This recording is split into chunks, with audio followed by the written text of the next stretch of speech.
안녕하세요. 실버피크입니다. 어제 금리 발표 이후에 펌핑이 많이 왔다가 다시 덤핑이 나오고, 그리고 데이마켓 때 비트코인이랑 나스닥 선물이랑 해서 좀 많이 뺐거든요. 그래서 사람들이 되게 걱정을 많이 하고 있는 것 같은데, 제가 보기에 걱정할 만한 수준은 아닌 것 같고, 그리고 일단 오늘 장이 좀 중요하긴 해요. 왜냐면 어제 금리 발표한 다음에 장 망한까지 1시간 정도밖에 시간이 없어서 사람들이 아직 갈피를 잘 못 잡았었거든요. 근데 이제 오늘 본장부터 들어가면은 풀타임으로 7시간 내내 장이 열리잖아요. 그래서 시장 참여자들이 어제 저녁부터 하루 잘 쉬면서 시장이 어떻게 되겠다라는 거를 판단하고, 그 판단한 거에 대한 베팅을 오늘 장에서부터 시작을 할 거거든요.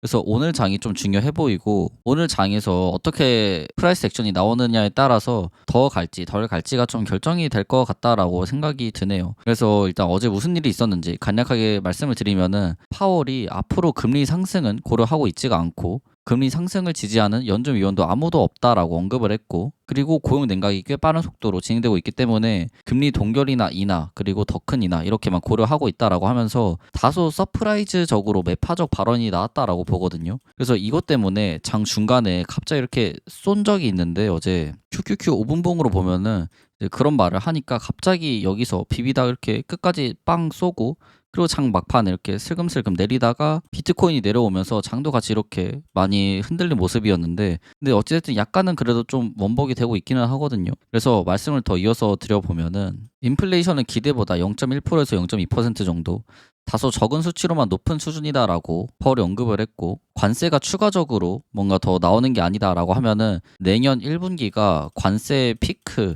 일 것 같다라는 언급도 했습니다. 그래서 인플레이션에 대한 우려가, 파월이 생각보다 되게 인플레이션에 신경을 많이 쓰는 줄 알았는데, 파월 입에서 이 정도 얘기가 나올 거면은 그래도 많이 진정이 됐을 거다라고 보고 있고, 그러면 앞으로 나오는 CPI나 PC 데이터도 인플레이션이 축소되는 방향으로 나올 확률이 높다라고 보고 있고, 그렇기 때문에 금리 인하 25bp가 나왔고, 내년에도 이거 2회가 아니라 1회입니다.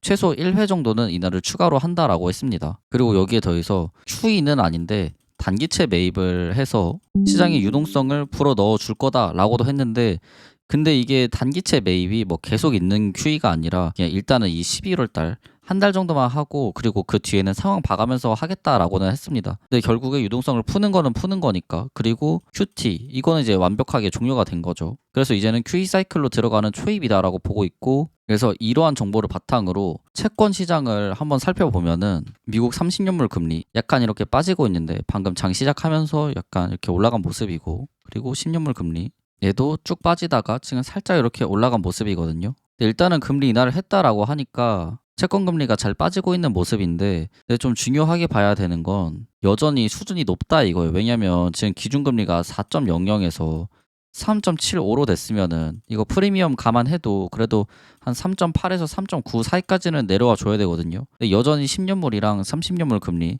이게 너무 높다. 그래서 결국에 지금 채권 마켓에서 걱정을 하고 있는 거는, 노동시장 냉각됐으니까 금리 인하하는 거는 괜찮지만, 근데 결국에 이게 인플레이션을 안 부추겨? 이거는 모르겠다 이거예요. 그래서 결국에 금리 인하로 인한 인플레이션 이거를 채권 시장에서는 좀 반영을 하고 있는 거고, 근데 이게 증시로까지 들어갈지는 모르겠거든요.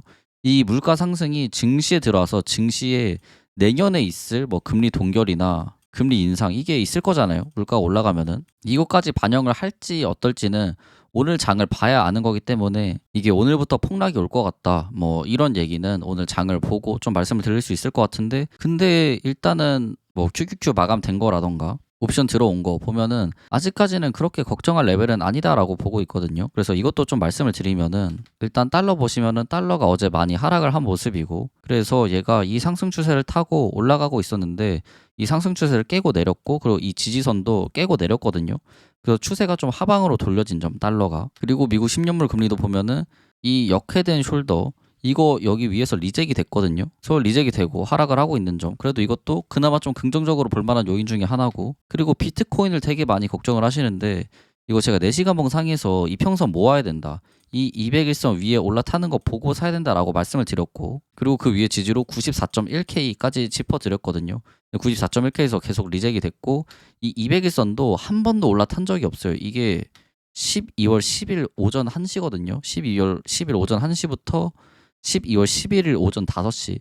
그러니까 거의 한 25시간 동안 한 번도 이 200일선 위에 올라탄 적이 없이 리젝이 계속 이제 되고 있었다. 그리고 여기서 더블탑을 찍고 내리고 있는데 이거 간단하게 더블탑 타겟 한번 정해보면은 넥라인 여기로 보고 위까지 2500 내리면은 딱 여기 저점이 나오죠. 그리고 여기 저점이 CM이 갭이 있었던 부분이기도 하거든요. 그래서 일단 비트코인 하락도 어느 정도 마무리가 된 걸로 보이고 그냥 저는 여기서 200일선에서 리젝이 많이 됐으니까 그냥 이동평균선 모아주는 과정 중에 하나지 않나. 여기서 200일선 위에 이렇게 안착이 되면은 곧바로 가겠지만 근데 안착이 안 되니까 얘는 힘을 더 모으려고 이렇게 횡보하러 내려온 거다라고 보고 있고 여전히 87.3K 위에 있으면은 롱뷰이기는 한데 근데 이 저점 있죠. 이 CM이 갭 있었던 거 89.4K 정도 되는데 여기 밑에 깨면은 87.3K까지 다이렉트로 2,000달러 정도는 뺄 수 있는 거 이거 좀 열어두고 트레이딩 하면 딱 괜찮을 것 같고 12월 17일에 있는 BOJ의 금리 발표 있잖아요. 12월 17일이었나 정확히 날짜가 기억이 안 나는데 아무튼 다음 주에 있는 BOJ의 금리 발표를 기다리는 액션이 계속 한동안 나올 것 같고 일주일 내내 그러면서 이 이평선을 모아줄 걸로 예상이 됩니다.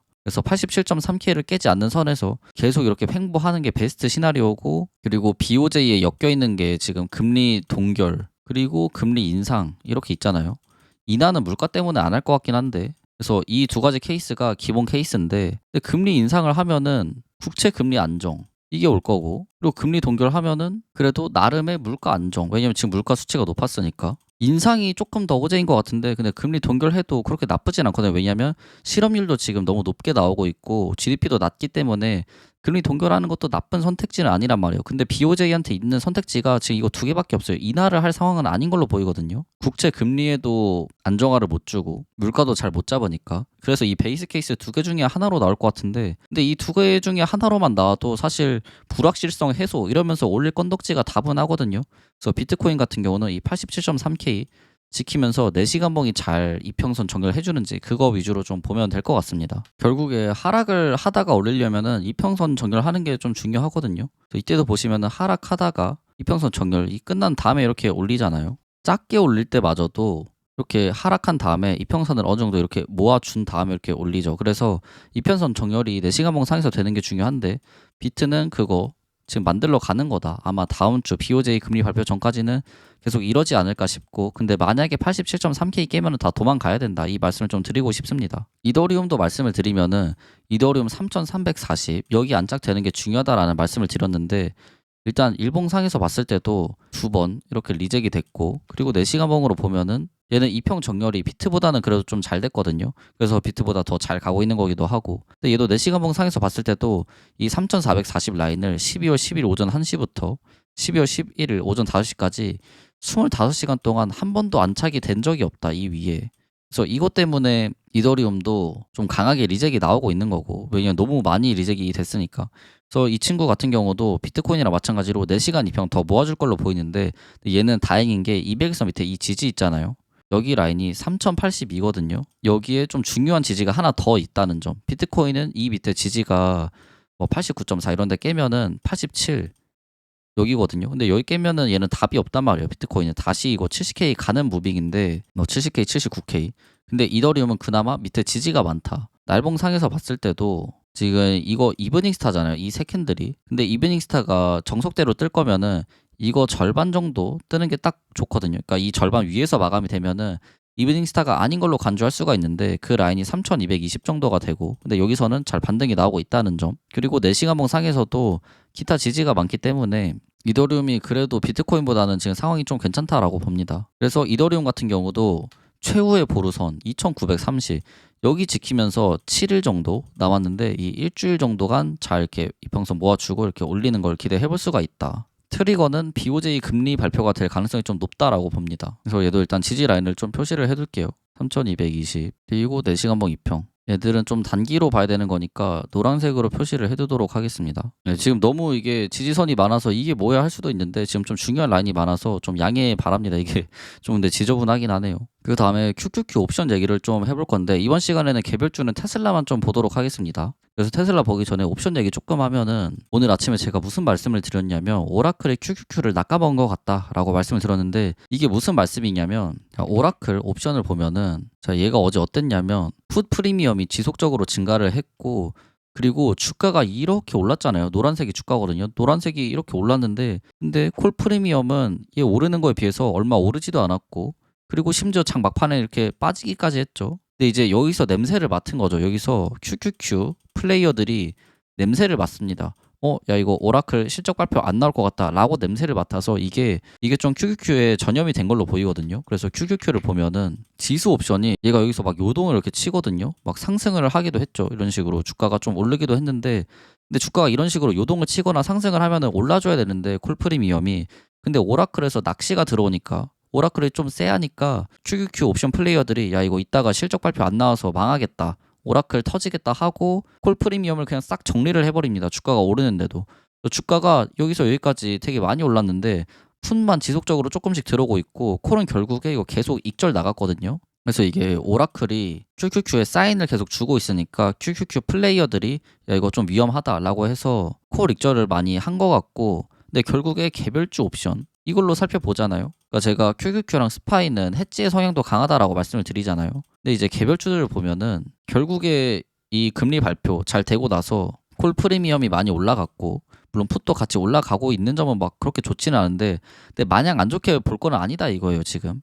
그리고 스파이 보시면은 스파이는 지수 콜도 이렇게 많이 상승을 했고 그리고 보유 종목 본다고 하더라도 풋이 이렇게 좀 빠져나간 점 막판에 오른 것도 그렇게 막 좋지는 않은데 근데 압도적으로 콜이 많이 들어온 점 이런 거를 보면은 일단 어제 장 수요일 장까지만 보면은 그냥 오라클이 전체적으로 어닝이 안 나올 것 같으니까 나스닥 플레이하고 있었던 나스닥 트레이더들이 좀 전체적으로 풋을 쌓았고 그래서 이것 때문에 하락이 지금 있는 거다라고 보고 있습니다. 그러니까 옵션 무빙이다라고 봐요. 그래서 제가 일시금을 하단에 오면 매수해볼 만하다라고 말씀드리는 게 지금 옵션 무빙이 좀 커서 그렇습니다. 그래서 오늘 장으로 넘어가야 이게 찐 무빙이 나오는 거기는 한데 근데 프리미엄 들어온 거 보면은 이게 뭔가 베어리시 마감이냐라고 하면은 그거는 사실 잘 모르겠어요. 그러니까 결국에 이 콜 옵션 들어온 사람들이 이렇게 많은데 이 사람들 익절은 한번 해야 될 거 아니에요. 그래서 만약에 지금 좀 떨어진다라고 하더라도 결국에 오펙스 전 그러니까 12월 19일이죠. 이 전에 한 번 더 펌핑이 올 거다라고 보고 있습니다. 이게 풋들이 지난 며칠 동안 좀 들어왔잖아요. 이때도 그래도 어제도 약간 들어왔고 이때도 들어왔고 그리고 이때도 좀 들어왔고 이때도 들어왔고 이때도 들어오면서 풋들이 나갈 일이 한 번은 필요했거든요. 그래서 아마 이번 주에 좀 많이 빠지면은 풋들 익절 이것 때문에 많이 빠질 걸로 보이고 근데 얘네들 익절하면은 결국에 콜들도 익절해야 된단 말이에요. 근데 콜들 익절하기에는 아직 펌핑이 안 왔어. 그래서 이번 주에 좀 빠진다라고 하면은 얘는 좀 떨롱 관점에서 봐야 되고 다음 주에 오펙스 전까지는 계속 올려줄 것 같다. 왜냐면 콜들도 익절을 해야 되기 때문에. 그래서 지금 관점은 좀 떨롱의 관점이고 옵션 무빙이 좀 잘 나오고 있기 때문에 일시그마 하단 가면은 매수하자. 저는 좀 이렇게 보고 있습니다. 그리고 옵션으로 봤을 때 막 그렇게 걱정할 거는 아니고 그냥 풋들 좀 쌓아둔 거 익절하고 나가는 과정이다 이렇게 보고 있다. 그리고 비트코인, 이더리움 얘네도 결국에 4시간봉 상에서 이평 정렬하는 게 중요한데 그게 계속 안 됐었고 BOJ 금리 발표 전까지는 그냥 적당히 지킬 라인 비트 87.3K 뭐 이더리움 2930 이런 라인 잘 지키면서 횡보해주면은 그 뒤에 올라갈 수 있다 이렇게 좀 보고 있습니다. 그래서 산타랠리의 가능성이 저는 좀 크다라고 봐요 지금. 그러니까 지금 단기적으로 떨어질 수는 있어도. 그리고 테슬라 보시면은 장 막판에 오늘 450 위에서 그래도 본장에서 클로즈가 됐잖아요. 그러니까 일단은 불리시 옵션 이렇게 들어온 모습이고 300만 달러 멀티 3% OTM 12% 그리고 만기 한 달 정도 남은 거 하나가 들어왔고 그리고 525콜 만기 36일 정도 남고 프리미엄 330만 달러짜리 OTM 18% 해서 얘도 마찬가지로 들어왔다. 그래서 얘네들이 이렇게 들어왔는데 한 번은 익절을 해야 되잖아요. 들어왔으면 이렇게 큰 돈 들어왔으면 익절을 해야 되는데 그래서 며칠 좀 빼더라도 결국에 얘네들이 익절하는 것 때문에 한 번은 좀 올려줄 거다라고 보고 있습니다. 저 테슬라도 일단 본장 마감이 450 위에서 되게 불리시하게 됐고 그리고 옵션도 계속 불리하게 들어오고 있는 점 그리고 IV 랭크가 되게 낮죠. IV 랭크가 낮으니까 되게 옵션 프리미엄 접근이 쉬워가지고 불리시 옵션이 많이 들어오고 있는 것도 있는데 근데 결국에 얘네들 다 익절하고 나가야 되거든요. 그래서 한 번은 펌핑을 좀 줄 거다라고 보고 있고 그때 일단 전고점 도달은 기본적으로 될 걸로 보이고 진짜 많이 가면은 500까지는 이때 좀 갈 수 있을 걸로 보입니다. 500에서 520 사이. 그래서 차트를 좀 보면은 여전히 이 세 캔들 모닝스타 유효하고 그리고 437 라인 주봉상에서 확인하고 올리고 있죠. 오늘 하락이 조금 1% 정도 나와가지고 여기 있거든요. 지금 봉이 캔들이. 근데 얘가 이 상태에서 마감이 안 되고 그냥 지금 수준에서 주봉이 마감돼도 얘는 불리시 클로즈로 봐야 돼요. 그리고 날봉상에서 봤을 때도 얘가 지금 1% 떨어졌어도 이 11선 위에 있잖아요. 그래서 추세를 아직까지 계속 연장해서 나가는 거다라고 보고 있거든요. 51선도 위에 있고 그리고 맥디도 계속해서 크로스가 되고 있고 RSI도 다이버런스 같은 거 없이 올리고 있으니까 그래서 테슬라도 마찬가지로 얘가 지금 시장이 좀 빠진다라고 해서 뭔가 베어리시해 보이지는 않고 감마 익스포저를 살펴보면은 여기 440에 그래도 지지가 좀 있고 여기 밑에부터 플립되는 존이거든요. 그래서 좀 단기로 보고 들어오시는 분들은 이 440 깨면은 일단 좀 나가 있는 게 맞지 않나라고 봅니다. 440 깨면은 437 이런 데서 지지가 안 나올 가능성이 꽤 높아요. 이렇게 네거티브 감마로 바뀌면은. 그래서 단기적으로 트레이딩 할 때 이 지점만 좀 참고해서 트레이딩 해주시면 좋을 것 같고 봉 마감 자체는 되게 잘 돼서 사실 엄청 불리시하게 봤거든요. 저는 테슬라를. 근데 지금 오라클이 약간 똥뿌리기를 해가지고 마켓이 휘청휘청 거리는 게 좀 안타깝네요. 네, 그럼 이번 시간 영상 여기서 마무리하도록 하겠고요. 저는 오늘 장이 오르길 바라면서 이번 영상 종료하도록 하겠습니다. 이번 시간에도 영상 시청해 주셔서 감사하고요. 영상이 도움되었다면 좋아요, 구독 한 번씩 부탁드립니다. 감사합니다. 다들 좋은 저녁 되세요.